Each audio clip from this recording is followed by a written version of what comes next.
But you know, I'm gonna keep trying. I'm gonna keep working at it. I don't know. I wanted this video to be happier. I wanted it to be all good news, and it just wasn't. But that's okay. Sometimes you win some, you lose some. Hey guys, it's Ben here. Welcome to the video. Welcome to the channel.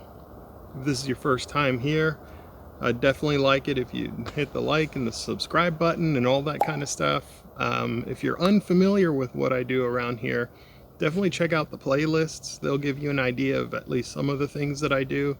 I do a lot of gardening here. I do a lot of build projects, that kind of stuff. I'm sort of managing 2 separate properties right now. I'm between properties at the moment, between homesteads.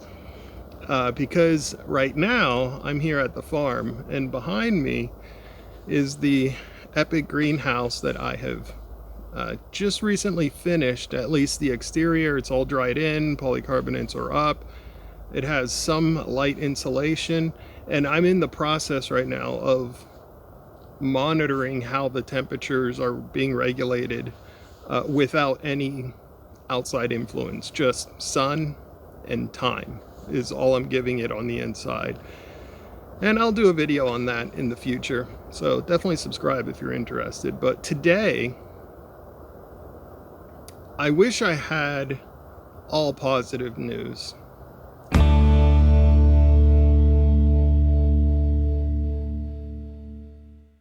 Behind me, what I have here is the Ironcraft 306 2T. Right, I think the 2T means like 2 tails. It has 2 wheels in the back for stability. I believe they make something similar to this in a single tail in the back. I'm not sure exactly what the difference is, but yeah, I would wager this probably gives you a little bit more stability. Today's video is going to be a little off because, look, let me just come out and say, I'm not a mowologist, okay? I'm just a homesteader, just a regular guy, you know, trying to get by. With that being said, I've got some opinions about this mower. Some good, some not so good. I want to start with a couple of comments about this. First of all, I purchased this with my tractor, which, as you guys know, I just recently got a tractor.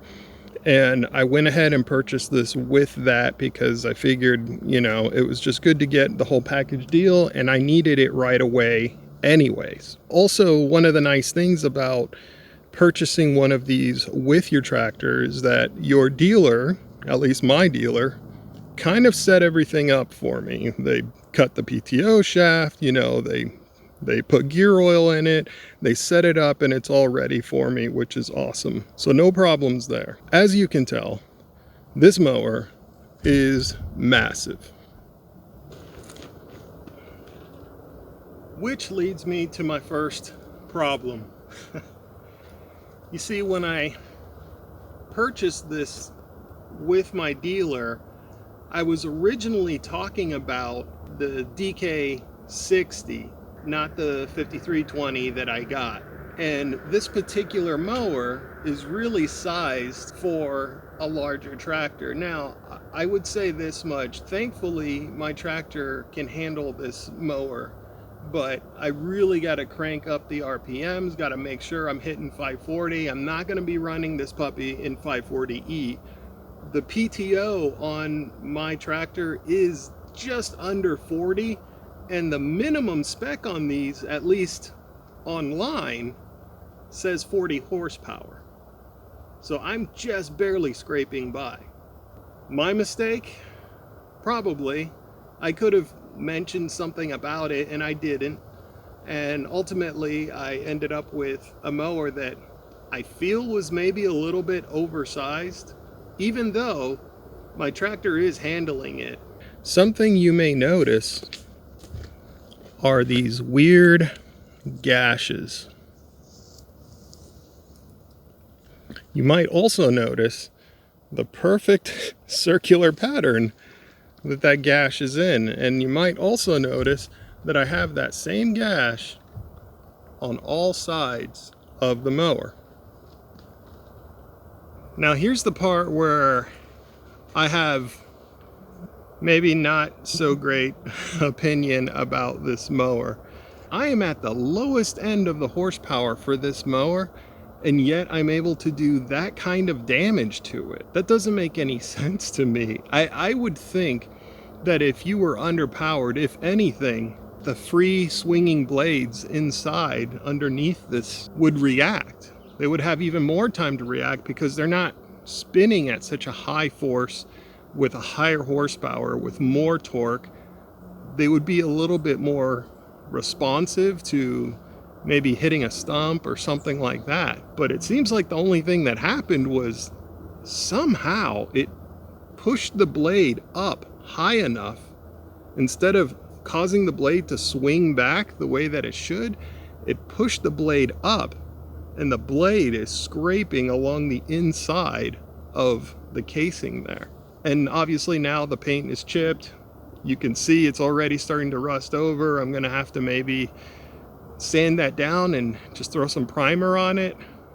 Now I have no doubt that I either hit a stump or I kicked up a pretty big rock, because we've got some big rocks on the property. But I would also imagine that the whole point of having those swinging blades was to avoid that kind of damage. The whole point of having a stump jumper was to avoid this kind of damage.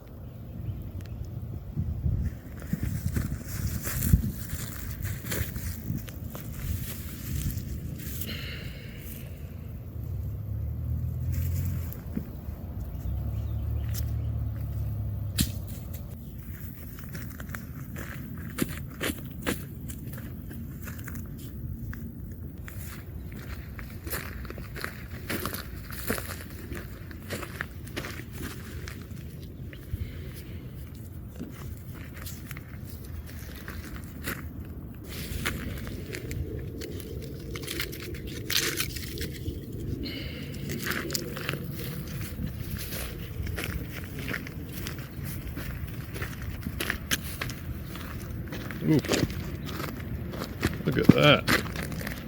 I'm gonna need two hands for that one. Give me a second. I feel like, and hear me out, I'm not a moologist, okay? So bear with me. I feel like the stump jumper should have been much bigger with shorter blades. And I'm sure I understand why. I know that a bigger stump jumper means you're going to need more torque to get that thing spinning up. It also means maybe you might not get as high a tip speed, but it also means you're probably going to do a whole less damage to your actual mower if you have more of a stump jumper and shorter blades. Because the reality is that you're really only cutting with maybe about 6 inches of that blade, regardless of how long it is. The rest of it is just there to flex and move. Okay, one more thing. The price. For the price that I paid for this, and you can look up online what the 306 2T costs, but for the price, I could have gotten a flail mower. I had options. I had a lot of options. And I just feel like this isn't necessarily doing the kind of job that I was expecting it to do. I'm not trying to brush mulch with this thing. I'm not pushing big trees down and stuff with it. I am mostly cutting grass. And every now and then I'll hit a sapling that is, maybe that thick. We're not talking about big stuff here. Now, we have rocks. I do kick up a rock from time to time.